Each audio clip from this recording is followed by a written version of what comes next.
Well, and welcome to the Food Lab, where we tried before you about to save your diet. Today, more freaking Kit Kats.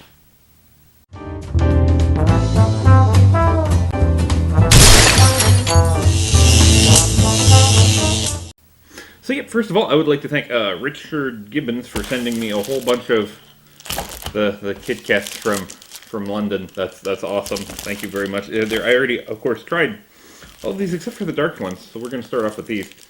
I have had dark chocolate Kit Kats before, but not this particular kind. I don't know if they're different. I had the 70% dark. I presume that this is not that high a dark. Dark and sensual Kit Kats. It's kind of like, it's got the nice semi-sweet chocolate. It's almost like chocolate chips that you would use in like chocolate chip cookies. It's not overly dark. I think it's pretty good. Tasty, nice and smooth. I'm not a huge fan of dark chocolate, but, you know, pretty good. Not going to complain. The other two are both from Japan.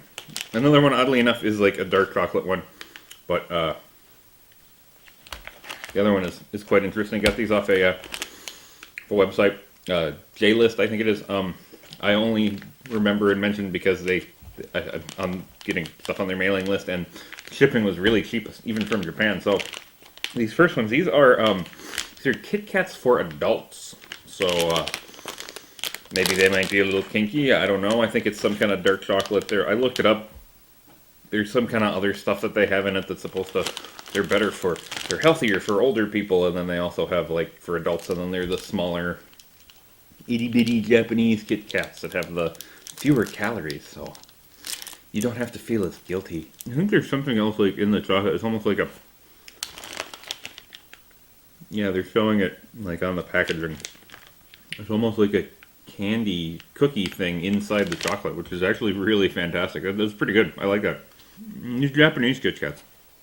Notice something, at least maybe on this one, I'm not sure if it's all of them, because I don't think I've ever had the UK and Europe ones against the Japanese. The wafer is very snappy. I like that. I like that a lot. This is pretty good. It's got an interesting sort of thing to it. Say it's worth a try if you can get a hold of them. These other ones here, though, these are something special.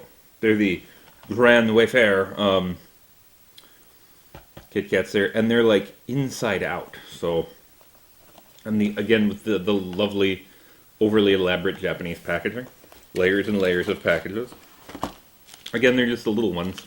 It's basically like like the wafer sugar cookie things, where it's the layers of the little sugar cookie thing and with stuff in between it. Only in this case, it's chocolate instead of the horribly sweet icing. But love. That's really weird, because when you bite into it, your teeth gonna go through each layer. It's not bad. It's kind of dry, though. Well, when you bite into it breaks off weird. It's too much wafer, not enough chocolate. Overall, it's not too bad. It's not my favorite. The chocolate wafer cookies are really like my least favorite anyway, and it made a horrible mess on the table, so that's that.